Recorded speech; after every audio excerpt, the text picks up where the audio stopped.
Hey guys, and welcome back to the Player Zone YouTube channel. The Premier League officially gets underway tonight, and I thought, what better way to celebrate this with my week one predictions.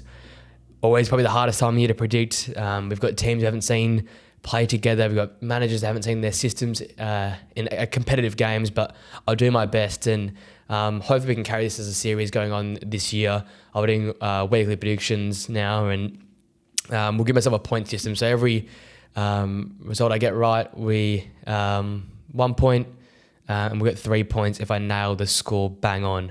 And we'll keep track throughout the year and see how I go. We'll start there at the top. Burnley, Man City tonight, Friday night football in the Premier League.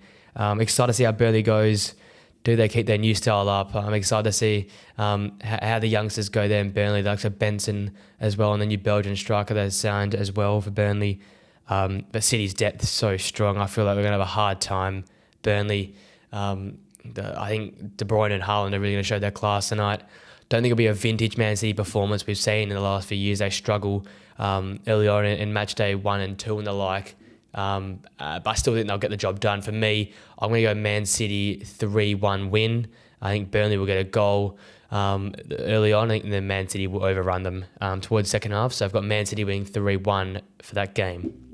Then we move to the early kickoff on Saturday, Arsenal and Nottingham Forest. And I'm really big on Forest this year, but it's going to be a really, really tough go against Arsenal at their home ground, at the Emirates.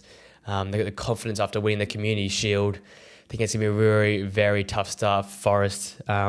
Steve Cooper's going to do a good job this year. I feel like he'll be fine once the season progresses, but a really tough start to the season. Arsenal, as I said, coming off the confidence of that Community Shield win against Man City. Yuri Timber looked very good in that game. For Forest, it's going to have to be the Gibbs Whites, the Brennan Johnsons of the world. Interesting to see if Anthony Elanga starts there on the left-hand side or not. For me, I'm going to go a bit of a drought, a 4-1 win for Arsenal in game 1 for them. And then we go to the later kickoff on Saturday, the midday kickoff, Sheffield United and Crystal Palace. A tough one to call. Crystal Palace yet still haven't really developed their squad at all. Jefferson Lerma's come in, but outside of that, no big real talent change of the team. Obviously, the young Brazilians moved there as well to Palace. Sheffield United and not much better either. Losing in Dye, I think it's the biggest loss for them this year. Tough on Paul Hickingbottom. It seems like they've just submitted fate and they know they're going back down, so they're not willing to invest for the Premier League this year. It's tough though. Sheffield United, first game at home, the crowd will be right behind them. I'm going to go Palace 2-1 winning away from home. I think it'll be a big win for them, but it'll be a tough game to call. I think Sheffield United will be good at home. Another tough game to call at the same time on Saturday midday there, Bournemouth and West Ham. Another tough game to call. Two teams I think will be in the bottom half, and two teams I think they'll have a slow start to season. Obviously, Iriola now there down there in Bournemouth. His new player style, will the players adjust straight away? That's yet to be seen. West Ham, looks like they're making some moves finally now, but no one currently in at the squad. Hard old game to predict. For me, I think the home crowd advantage of Bournemouth and the fact that the manager seems to be implementing a nice new game style. They've got some of the new signings in nice and early. They've well adapted. I think Bournemouth win an ugly 1-0 game there.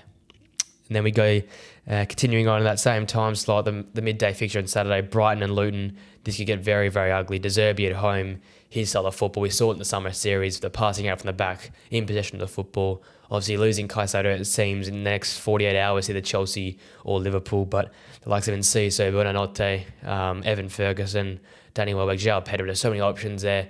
I think Matoma's in for a good start to this season. Luton just so undermanned. They'll fight, but away from home, I don't give them much of a chance. I think Brighton are a very, very strong side. We'll see that in this game here. I'm going to call them winning 3-0 against Luton.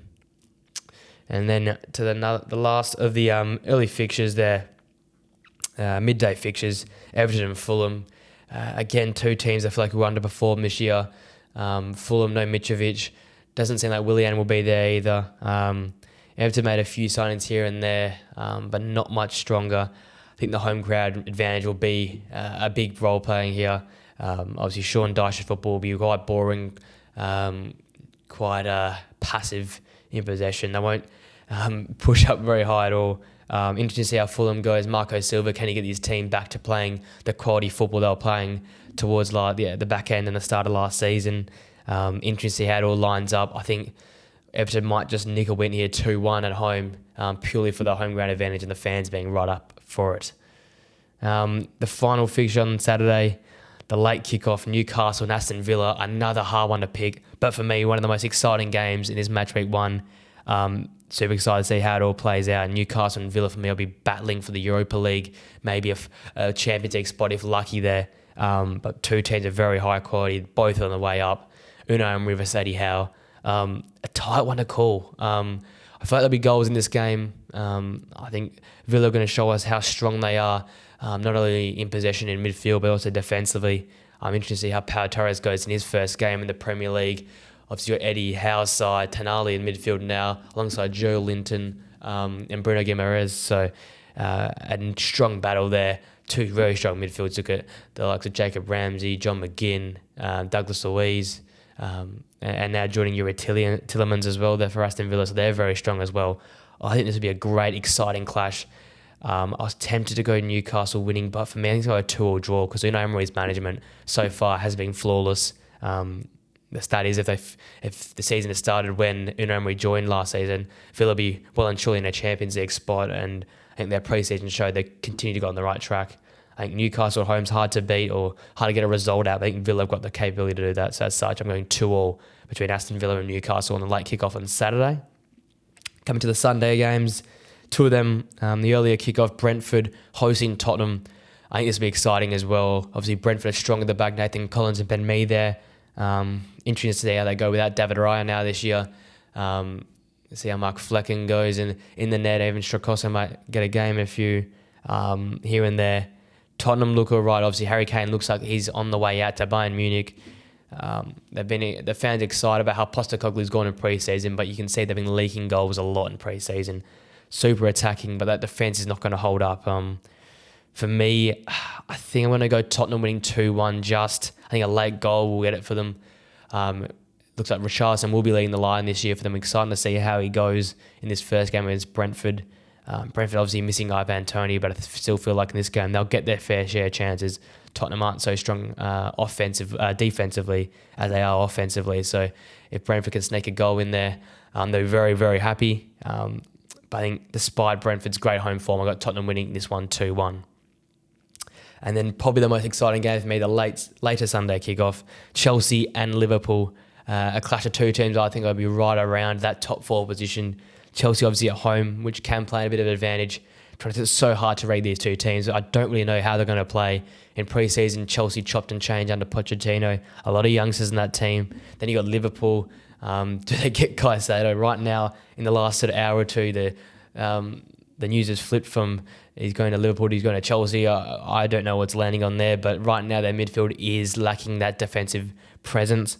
But boy, are they exciting. Slobozai, McAllister, Curtis Jones holding their midfield, but you got Salah, Nunes, Diaz. I think they'll be very exciting to watch. Both teams, I think, are going to be exciting watches this year. This will be a very exciting watch. I think I'm going to go 1-1 draw, though. I feel like both teams won't give it their all to go and win a game. I think they'll be happy just to get a result because I think whoever loses, it's not the best start to the season for these teams, considering they'll be fighting up there for European positions.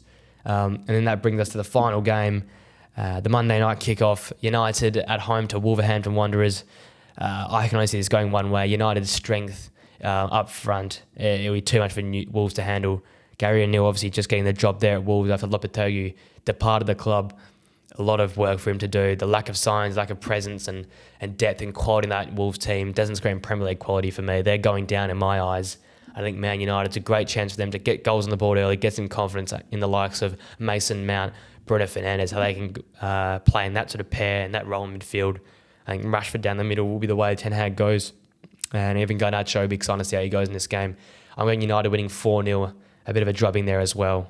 And that will wrap up the week 1 predictions. As I said, I'll give myself 1 point for getting the team correct or the result correct. Give myself 3 points for the correct score predicted. We'll keep a tally throughout the season. That's my match week 1 predictions. Excited to see how these all games go. I'll be up early this morning, 3 a.m. Perth time to watch Man City and Burnley. I'm super excited. The Premier League's back. Hope you guys are at home as well. Please remember, guys, like this video, subscribe to the channel. Heaps more Premier League content is on its way. I'm going to pump out as much as I can at the start of the season. Yeah, I'm going to try and get as many daily uploads as I possibly can, football-related content, Barca-related content. So it's all going to be here on the Player Zone YouTube channel. Keep your eyes peeled. Super excited for this first weekend. Comment down below some of your predictions, and I'll see you guys for a video very, very soon.